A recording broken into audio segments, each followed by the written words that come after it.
నమస్కారం, సుఖీభవకు స్వాగతం.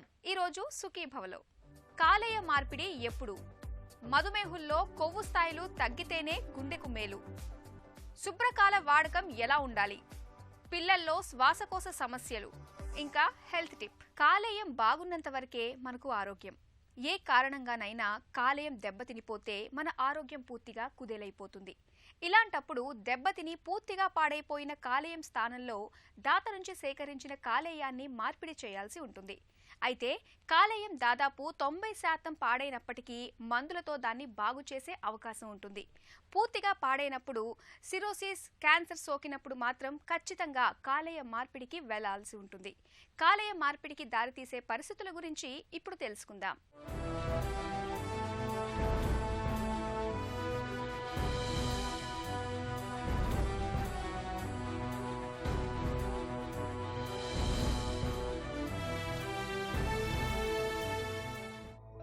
మెదడు, గుండె, ఊపిరితిత్తులు, కాలేయం, కిడ్నీలు ఈ 5 ప్రాణ సమానమైన అవయవాలు.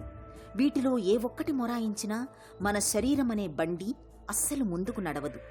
ముఖ్యంగా రసాయన కర్మాగారంగా చెప్పుకునే కాలేయం దాదాపు 500-600 పనుల్ని ఒంటి చేత్తో చేస్తుంది.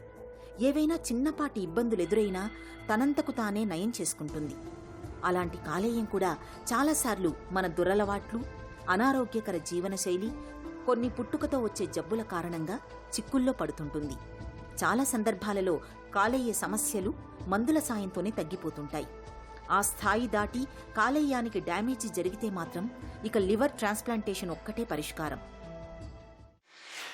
ప్రపంచంలో క్యాన్సర్ నుంచి ఎవరు చనిపోతారు దాంట్లో సెకండ్ మోస్ట్ కామన్, అంటే ఫస్ట్ కామన్ ఏమైతే మోస్ట్లీ ఓరల్ క్యాన్సర్ అనుకుంటా.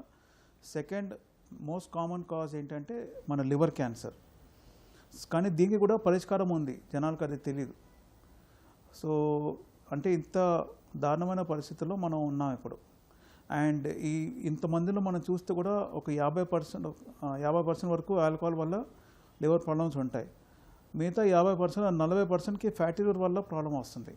ఫ్యాటీ లివర్ అంటే ఎవరికైనా ఇంట్లో షుగర్, బీపీ ఉన్నా, కొలెస్ట్రాల్ ఉన్నా, వాళ్ళ డయట్, ఇప్పుడు మన డయట్ అంతా కొంచెం వెస్టర్న్ డయట్ అవుతుంది. మన వర్క్ తక్కువైపోతుంది, అంటే ల్యాప్టాప్ల మీద దీని మీద పని ఎక్కువ వల్ల మనకు ఫ్యాటీ లివర్ అంతా వచ్చే ఛాన్స్ ఎక్కువ ఉన్నాయి. అండ్ ఇప్పుడు మన రాష్ట్రంలో చూస్తే మన దేశం diabetic capital of the world అంటారు మన కంట్రీ. సో డయాబెటీస్ ఎవరికన్నా అందరికీ ఫ్యాటీ లివర్ ఉంటుంది, 100% ఫ్యాటీ లివర్ ఉంటుంది. అంటే యాక్చువల్గా ఫ్యాటీ లివర్ నుంచే మనకి డయాబెటీస్, కొలెస్ట్రాల్, హార్ట్ ప్రాబ్లమ్స్ అన్నీ వచ్చేది. సో ఫ్యాటీ లివర్ వల్ల కూడా చాలామందికి లివర్ ప్రాబ్లమ్స్ వస్తున్నాయి. లివర్ డిజీజ్లు, లివర్ సిరోసిస్, లివర్ ఫెయిలియర్లు, లివర్ క్యాన్సర్ కూడా వస్తున్నాయి. సో అది నెక్స్ట్ మోస్ట్ కామన్. మిగతావన్నీ హెపటైటిస్ బి, సి, చాలా మిగతా కారణాలు చాలా ఉన్నాయి. పిల్లల్లో కూడా వస్తున్నాయి లివర్ ప్రాబ్లమ్స్. ఇప్పుడు దీనికి అందరికీ మనకి ట్రాన్స్ప్లాంట్ అవసరం ఉండదు. ఇప్పుడు ఎవరికి మనం మందులతో అడ్జస్ట్ చేయగలుగుతామో అది మనం చూసుకోవాలి. కానీ దాంట్లో ఆల్మోస్ట్ ఒక 10-20% వరకు లాస్ట్లో ఫైనల్ స్టేజ్లో వాళ్ళకి ట్రాన్స్ప్లాంట్లో అవసరం వస్తుంది. ఇప్పుడు ఎవరికైనా లివర్ బాగా చిక్కిపోయింది, సిరోసిస్ అయిపోయింది, చెడిపోయింది, అది లివర్ పని చేయట్లేదు, దానివల్ల వాళ్ళకి పసికలు ఉన్నాయి, పొట్లో నీళ్ళు ఉన్నాయి, కాలువాపులు ఉన్నాయి, బ్లీడింగ్ అవుతోంది, కిడ్నీ ప్రాబ్లం అవుతోంది, ఇన్ఫెక్షన్లు అవుతున్నాయి, మతిమరుపు వస్తుంది. ఇవన్నీ కాంప్లికేషన్స్. లివర్ వల్ల కిడ్నీ ఎఫెక్ట్ అవ్వడం, హార్ట్ ఎఫెక్ట్ అవ్వడం, బ్రెయిన్ ఎఫెక్ట్ అవ్వడం, లాస్ట్లో ఇన్ఫెక్షన్ ఎక్కువయ్యి చనిపోయే ఛాన్స్ వస్తుంది. అలాంటి వాళ్ళకి మనం ట్రాన్స్ప్లాంట్ చేయాలి. ఒకప్పుడు కాలేయ మార్పిడి అంటే చిక్కులతో కూడుకున్నదనే భావన ఉండేది. కానీ నేడు లివర్ ట్రాన్స్ప్లాంటేషన్ అన్నది విజయవంతమైన సర్జరీ. కాలేయ మార్పిడి అవసరమైన రోగులు ఆరోగ్యపరంగా ఎన్నో ఇబ్బందుల్ని ఎదుర్కొంటూ ఉంటారు. సిరోసిస్ వచ్చిన రోగుల్ని చూస్తే మరో 4 నెలల్లో చనిపోయేలా కనిపిస్తారు. కామెర్లతో శరీర రంగు మారిపోయి, కాళ్ళు వాపులు, ఛాతీ, పొట్టనిండా నీరు చేరి, ఆహారం తీసుకోలేక బలహీనంగా తయారై ఎంతో అసౌకర్యంగా కనిపిస్తారు. వీరికి ఒకసారి కాలేయ మార్పిడి జరిగితే పూర్తి చిత్రం మారిపోతుంది. శరీరం రంగు మామూలుగా మారుతుంది. వ్యాధి లక్షణాలన్నీ మటుమాయమై నార్మల్గా తయారవుతారు. ఇలా లివర్ సిరోసిస్కు గురై కాలేయ మార్పిడి చేయించుకున్న ప్రతి 100 మందిలో దాదాపు 80 మంది ఆయుర్దాయం కనీసం 5 నుంచి 10 ఏళ్ల వరకు పెరుగుతుంది. కాలేయం ఏమాత్రం పని చేయలేని ఎండ్ స్టేజ్ లివర్ డిసీజ్ దశకు చేరుకున్న వారికి మాత్రమే కాలేయ మార్పిడి అవసరమవుతుంది. సో ఇప్పుడు ట్రాన్స్ప్లాంట్ ఇది మనం ట్రాన్స్ప్లాంట్లో ఇప్పుడు మనం లివింగ్ డోనర్ చేస్తాం, క్యాడవర్ చేస్తాం. లివింగ్ డోనర్ అంటే ఎవరో ఒక పోర్షన్ వాళ్ళ లివర్ ఒక 50% 60% లివర్ వాళ్ళు ఎవరినైనా కాపాడుకొని లివర్ ఇస్తారు.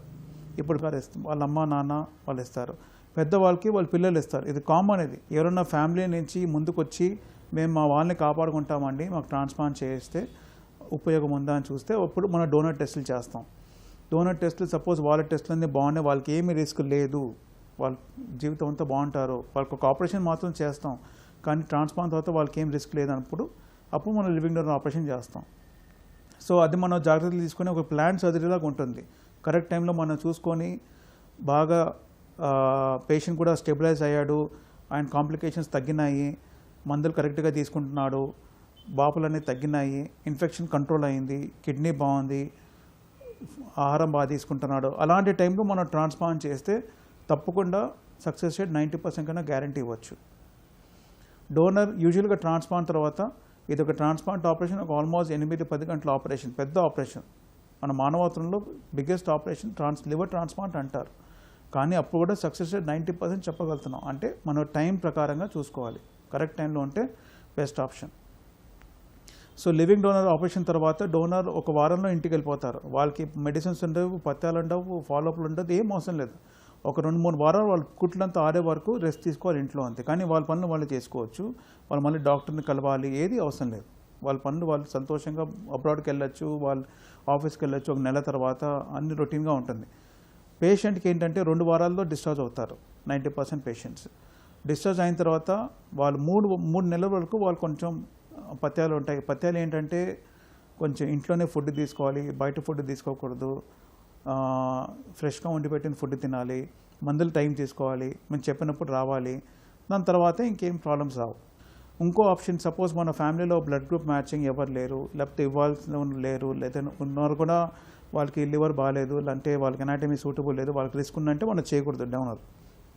అప్పుడు మనం క్యాడవర్ ట్రాన్స్ప్లాంట్ చేసుకోవచ్చు. అంటే ఎవరైనా రోడ్ ట్రాఫిక్ యాక్సిడెంట్లు ఎక్కడైనా చనిపోయి కానీ వాళ్ళ మానవత్వం కోసం వేరే వాళ్ళ జీవితం కాపాడుకోనికి వాళ్ళ ఆర్గన్స్ ఇస్తే ఆ ప్రకారంగా మన వెయిట్ లిస్ట్ ప్రకారంగా మనకి ఆర్గన్ అలాట్ అవుతుంది. అది క్యాడవర్ ట్రాన్స్ప్లాంట్ అంటారు. ఇప్పుడు లివింగ్ డోనర్ చేసినప్పుడు ఎవరైనా వాళ్ళ చుట్టమో ఎవరో ఒక లివర్ ఒక పోర్షన్ భాగం ఇస్తారు. పిల్లలకి ఏంటంటే 30-20% లివర్ ఇస్తే చాలు పిల్లలకి, ఎందుకంటే వాళ్ళు చిన్న బాడీ. పెద్దవాళ్ళకి ఇచ్చినప్పుడు 50-60% లివర్ ఇస్తారు. మొత్తం లివర్ ఎవరు లివింగ్ డోనర్లో.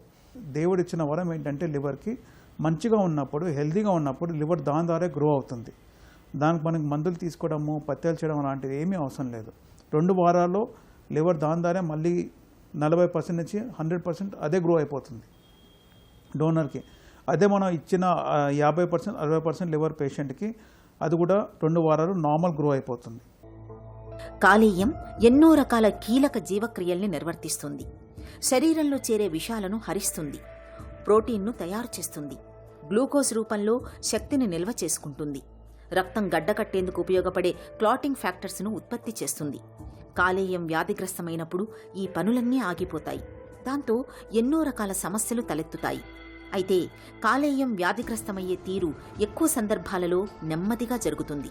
అయితే ఈ దశలో కాలేయ మార్పిడి తప్ప వేరే మార్గం ఉండదు. కాలేయం దెబ్బతింటోందని పరీక్షల్లో తెలిసినప్పుడు మందులు, చికిత్సల సాయంతో దాన్ని కాపాడుకునేందుకు ప్రయత్నించాలి. కాలేయ మార్పిడి అన్నది మనకు చిట్ట చివరి పరిష్కారం మాత్రమే కావాలి. హెల్త్ న్యూస్ మీకోసం.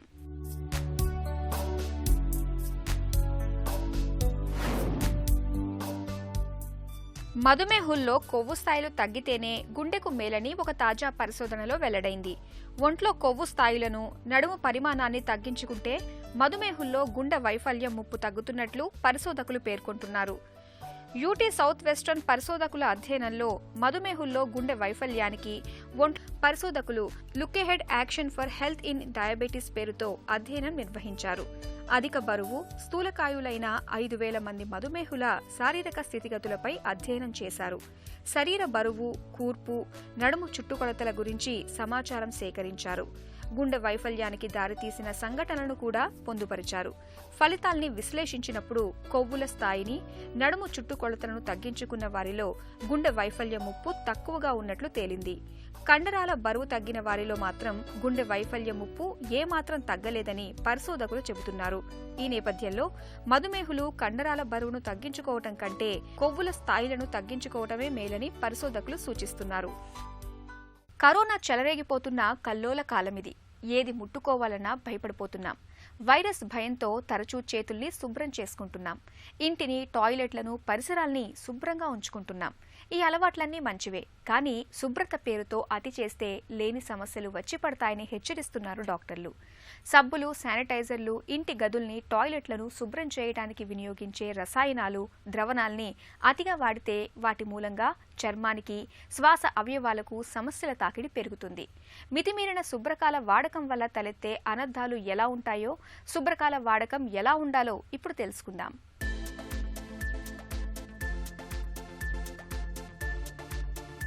వైరస్ సోకకుండా శానిటైజర్ వాడటం అవసరం. అలాగే ఇంటి శుభ్రత కోసం డిస్ఇన్ఫెక్టెంట్లు కూడా అవసరమే. అయితే వీటిని అతిగా వాడితే కష్టం. అతిగా వాడటం మూలంగా తలెత్తే ఇబ్బందులను గమనిస్తూ ఉండాలి. తగిన జాగ్రత్తలు పాటించాలి. తరచుగా శానిటైజర్ వాడినప్పుడు చర్మం కందిపోయి దద్దుర్లు వచ్చే అవకాశాలు ఎక్కువ. శానిటైజర్లో ఆల్కహాల్తో పాటు క్లోరోహెక్సిడిన్, క్లోరోక్సైలినాల్, ట్రైక్లోసాన్ మొదలైన రసాయనాలు ఉంటాయి. ఇవి చర్మపు సహజ నూనెలను హరిస్తాయి. దాంతో చర్మం సహజమైన తేమ తగ్గిపోయి పగుళ్లు ఏర్పడతాయి. ఈ పగుళ్ల ద్వారా బ్యాక్టీరియా తేలికగా చర్మంలోకి చేరుతుంది. ఆల్కహాల్లో ఉండే ఐసోప్రోపైల్, ఇథనాల్-ఎన్, ప్రొపనాల్ రసాయనాలు చేతుల్లోని చర్మ కణాలకు హాని చేసి చర్మాన్ని పొడిబారుస్తాయి. ఇలా జరిగినప్పుడు డెర్మటైసిస్ ఇన్ఫెక్షన్ వచ్చే అవకాశాలు పెరుగుతాయి. శానిటైజర్ల తయారీలో ఉపయోగించే రసాయన పరిమళాలు కొందరికి ఎలర్జీలు కలిగిస్తాయి. సున్నితమైన చర్మం కలిగిన వారికి దురద, మంట, మరికొందరిలో హార్మోన్ అసమతౌల్యాన్ని కలిగిస్తాయి. శానిటైజర్లలో ఉండే ట్రైక్లోసాన్ అనే రసాయనం యాంటీబయాటిక్ రెసిస్టెన్స్ బ్యాక్టీరియా పెరుగుదలకు దోహదపడుతుంది. శానిటైజర్లను తరచుగా వాడితే బ్యాక్టీరియా, ఇతరత్ర వ్యాధికారక సూక్ష్మక్రిములు యాంటీబయాటిక్స్ను తట్టుకునే సామర్థ్యాన్ని పెంచుకుంటాయి. దాంతో తేలికగా ఇన్ఫెక్షన్లకు గురయ్యే అవకాశాలు పెరుగుతాయి. కొంతమంది అరచేతులతో పాటు ముఖం, మోచేతులను కూడా శానిటైజర్తో శుభ్రపరుస్తూ ఉంటారు. శానిటైజర్లో 60-70% ఆల్కహాల్ ఉంటుంది. కాబట్టి దాంతో చేతులు మాత్రమే శుభ్రం చేసుకోవాలి. అలాగే శానిటైజర్ను పరిమితంగానే వాడాలి. అరచేతుల మీద మినహా ముఖం, మోచేతుల మీద శానిటైజర్ను స్ప్రే చేసుకోకూడదు. ఉపరితలాలను శుభ్రపరిచే డిస్ఇన్ఫెక్టెంట్లు నేరుగా కళ్ళు, చర్మానికి తగిలితే కళ్ళు, చర్మం ఎర్రబడతాయి. కొన్ని డిస్ఇన్ఫెక్టెంట్లలోని రసాయనాలు కిడ్నీలు, కాలేయం, గుండె, శ్వాస వ్యవస్థకు హాని చేస్తాయి. అతిగా డిస్ఇన్ఫెక్టెంట్లను పీల్చటం మూలంగా తలనొప్పి, తల తిరుగుడు, వాంతులు లాంటి సమస్యలు తలెత్తుతాయి. కాబట్టి డిస్ఇన్ఫెక్టెంట్లను పరిమితంగానే వాడాలి. వాటిని వాడే సమయంలో తలుపులు, కిటికీలు తెరిచి ఉంచాలి. వాటి వాయువులు పీల్చే వీలు లేకుండా ముఖానికి మాస్క్ వేసుకోవాలి. కళ్లకు గాగుల్స్, చేతులకు గ్లౌజులు ధరించాలి. శుభ్రత పేరుతో శానిటైజర్లు, ఇతర డిస్ఇన్ఫెక్టెంట్లను అతిగా వాడటం వల్ల వాటిలో ఉండే రసాయనాలు మన చర్మాన్ని చికాకు పెడతాయి. ఊపిరితిత్తులకు సమస్యలు పెరుగుతాయి. కాబట్టి శుభ్రకాల్ని మితంగా వాడుకోవటమే అన్ని విధాలా మేలు. మిగతా సీజన్లతో పోలిస్తే చలికాలాన్ని పిల్లలకు కాస్త గడ్డుకాలమనే చెప్పుకోవాలి. చల్లదనం, శీతల వాతావరణం కారణంగా పిల్లలకు ఇట్టే జలుబు చేస్తూ ఉంటుంది.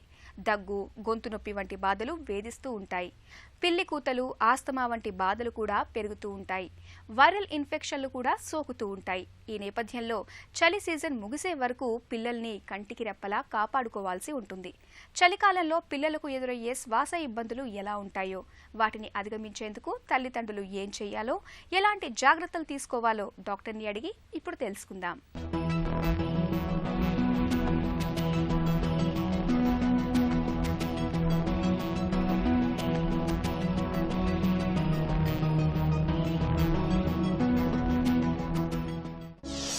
చలికాలంలో పిల్లల్లో కనిపించే శ్వాసకోశ ఇబ్బందులు ఎలా ఉంటాయి?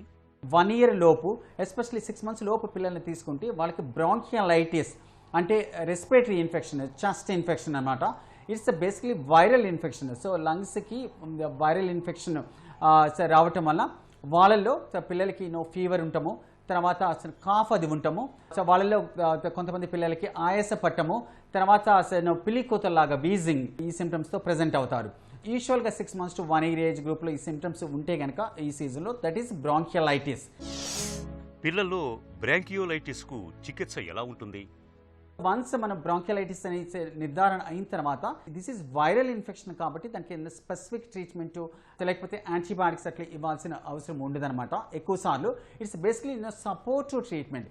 సపోర్టివ్ ట్రీట్మెంట్ అంటే వాళ్ళలో కొంతమంది పిల్లలకి బ్లడ్లో ఆక్సిజన్ శాతం పడిపోతే కనుక, తగ్గిపోతామంటే కనుక వాళ్ళని ఆక్సిజన్ మీద పెట్టుకోవటము. తర్వాత వీళ్ళు ఈ విధమైన వైరల్ ఇన్ఫెక్షన్ ఉన్నప్పుడు, బ్రాంకియలైటిస్ ఉన్నప్పుడు ఫీడింగ్ అది సరిగ్గా తీసుకోలేరు కాబట్టి నోటి ద్వారా మిల్క్ ఫీడింగ్ అది ట్రై చేయటము. తీసుకోలేకపోతే కనుక వాళ్ళలో కొంతమంది పిల్లలకి ఎన్జీ ట్యూబ్, నేసోగాస్ట్రిక్ ట్యూబ్ పాస్ చేసి స్టమక్లోకి దాని ద్వారా ఫీడింగ్ అది ఇవ్వటము. లేకపోతే పర్సిస్టెంట్గా వాంతులు అవుతా ఉంటే కనుక వాళ్ళలో కొంతమంది పిల్లలకి ఈ ఇంట్రావెనస్ ఫ్లూయిడ్స్ ఇవ్వాల్సిన అవసరం కూడా ఉంటుంది. సో ఒకటి హైడ్రేషన్ వైజ్ చూసుకోవటము, ఫీడింగ్ అది సరిగ్గా వెళ్తుందో లేదో చూసుకోవటము, అవసరాన్ని బట్టి ఆక్సిజన్ మీద పెట్టుకోవటము, అంటే అబ్జర్వేషన్లో ఉంచుకుంటే ఎక్కువ మంది పిల్లలు like 3 to 5 days or maximum 1 weekలో రికవర్ అయిపోతారు. వీళ్ళలో అతి కొద్ది మంది పిల్లలకు మాత్రం కొంచెం ప్రాబ్లమ్స్ ఎక్కువ ఉంటాయి. అటువంటి పిల్లల్ని డెఫినెట్గా ఇంటెన్సివ్ కేర్లో పెట్టాలి. ఇంటెన్సివ్ కేర్లో పెట్టి ట్రీట్మెంట్ ఇప్పించాల్సిన అవసరం ఉంటుంది.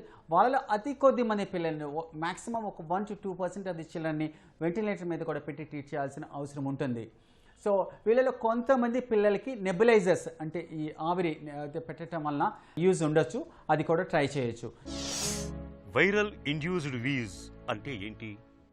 1 to 5 years ఏజ్ గ్రూప్ చిల్డ్రన్కి ఈ సీజన్లో అగైన్ అసలు ఫీవరు, కాఫ్, తర్వాత వీజింగ్ అంటే ఆయాస పడిపోయి పిల్లికూతులతో ప్రజెంట్ అవ్వచ్చు. వాళ్ళని వైరల్ ఇండ్యూస్డ్ వీజ్ అంటారు. అంటే ఎక్కువ సార్లు వైరస్ వలన ఈ విధమైన వీజింగ్, ఆయాసము, ఈ పిల్లికూతులు వస్తూ ఉంటాయి అన్నమాట. ఈ విధమైన సిమ్టమ్స్ కనపడినప్పుడు డెఫినెట్గా హాస్పిటల్కి తీసుకెళ్ళి చూపించాలి, పిల్లల డాక్టర్కి చూపించుకోవాలి. సో వీళ్ళకి మెయిన్ ట్రీట్మెంట్ ఏంటంటే నెబులైజేషన్ ఇవ్వటం, అంటే ఆవిరి పెట్టడము. నెబులైజేషనే కాకుండా వాళ్ళకి ఇన్హేలర్స్ అంటే ఆవిరి పెట్టేది ఇన్హేలర్స్ ప్రెస్ చేసి ఇచ్చే ఇన్హేలర్స్ ఉంటాయి కదా, ఆ ఇన్హేలర్స్ అని ఇవ్వచ్చు. So either inhalers or nebulization. మన ఇన్హేలర్ ప్రాపర్గా ఇవ్వగలిగితే చిన్నపిల్లలు డైరెక్ట్గా నోట్లో పెట్టుకోలేరు కాబట్టి దానికి వాల్యూమాటిక్ అంటారు, స్పేసర్ అంటారు. ఆ స్పేసర్ కనెక్టింగ్ ఎక్విప్మెంట్ పెట్టి దాంతో మాస్క్ ఉంటుంది.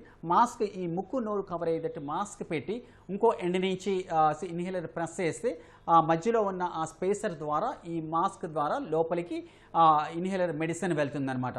సో దానివల్ల లోపల శ్వాసనాళము సంకోచించింది, వ్యాకోచిస్తుంది. సో ఆ రిలీఫ్ వస్తుంది, ఆయాసం తగ్గుతుంది, ఆ వీజింగ్ అది కూడా తగ్గుతుంది. ఫ్యామిలీ హిస్టరీ ఆఫ్ ఆస్మా అంటే ఉబ్బసము ఉన్నప్పుడు ఆర్ ఎక్కువ సార్లు వీళ్ళకి ఈ విధంగా ఆయాసం వచ్చినప్పుడు సో వాళ్ళకి స్టెరాయిడ్ అనే మెడిసిన్ కూడా షార్ట్ కోర్స్ ఇస్తాము, ఒక 3 to 5 days ఇస్తాము. పిల్లల్లో ఆస్తమాకు చికిత్స ఎలా ఉంటుంది? 5 years దాటిన పిల్లల్లో ఈ సీజన్లో, ఈ చలికాలంలో మైల్డ్ ఫీవర్ కానీ, కాఫ్ కానీ, ఆయాసము, పిల్లికూతులతో ప్రజెంట్ అయినప్పుడు మేబీ వాళ్ళకి ఆస్మా అంటే ఉబ్బసం అయ్యుండొచ్చు. సో యూజువల్గా 5 years దాటిన తర్వాత ఈ రకమైన సిమ్టమ్స్ ఉంటే కనుక, especially family history of allergies కానీ, ఫ్యామిలీ హిస్టరీ ఆఫ్ ఆస్మా, ఉబ్బసం కానీ ఉంటే కనుక సో వీళ్ళకి కూడా ఉబ్బసం అనేది వాళ్ళకి అటాక్ అయ్యి ఉండొచ్చు. సో ఈ విధమైన సిమ్టమ్స్ కనపడినప్పుడు అది ప్రాబబుల్ ఆస్మా అయ్యుండొచ్చు. ఈ ఉబ్బసంలో కూడా మెయిన్ ట్రీట్మెంట్ వచ్చేసరికి ఇన్హేలర్స్. సో ఫస్ట్ క్యాషువాలిటీకి వచ్చినప్పుడు, హాస్పిటల్కి వచ్చినప్పుడు ఫస్ట్ ఇన్హేలర్సే ఇవ్వచ్చు. ఇన్హేలర్స్ టెక్నిక్ అది సరిగ్గా లేకుండా లేకపోతే తీసుకోలేని పక్షంలోనే అప్పుడు నెబులైజర్స్ ఇస్తామన్నమాట. So main stay of treatment ఆస్మాలో సో ఇన్హేలర్స్ మెయిన్గా ఆర్ నెబులైజేషన్. సో దానితో ఇంప్రూవ్మెంట్ లేకపోతే కనుక దాని తర్వాత ఇవ్వాల్సిన డ్రగ్స్ కొన్ని ఉంటాయి. కొంతమంది పిల్లల్లో ఈ ఆస్మా అటాక్ అయినప్పుడు ఫస్ట్లో స్టెరాయిడ్స్ అగైన్ షార్ట్ కోర్స్ ఇస్తాం 3 to 5 days. దానిలో కొంతమందికి ఆయాసం ఎక్కువైపోయి ఈ ఆవిరి పెట్టినా సరే ఇన్హేలర్స్ ఇచ్చినా, నెబులైజేషన్ ఇచ్చినా తగ్గకపోతే కనుక వాళ్ళని హాస్పిటలైజ్ చేయటము. వాళ్ళలో కొంతమంది పిల్లలకి ఆయాసం ఎక్కువైపోతే ఒకటప్పుడు రెస్పిరేటరీ ఫెయిల్యూర్, లంగ్స్ విధంగా ఇబ్బంది వచ్చేసేయచ్చు. సో వాళ్ళని ఆక్సిజన్ మీద పెట్టుకోవాల్సిన అవసరం ఉంటుంది. వాళ్ళలో కొంతమంది పిల్లల్ని ఇంటెన్సివ్ కేర్లో పెట్టి ట్రీట్ చేయాల్సిన అవసరం ఉంటుంది.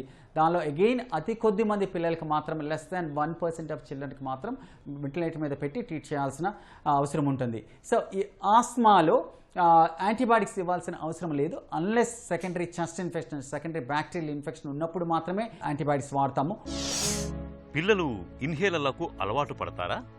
ఇన్హేలర్స్ ఇవ్వటం వల్ల దానికి అలవాటు అయిపోవటం అంటూ ఉండదు. ఇన్హేలర్స్ ఎలాగో షార్ట్ కోర్సే ఇస్తాము, ఎక్కువ రోజుల పాటు ఇవ్వం. కాబట్టి ఈ ఆస్మా అటాక్ వచ్చినప్పుడు కొన్ని రకాల ఇన్హేలర్స్ 3 to 5 days మాత్రమే ఇస్తాము.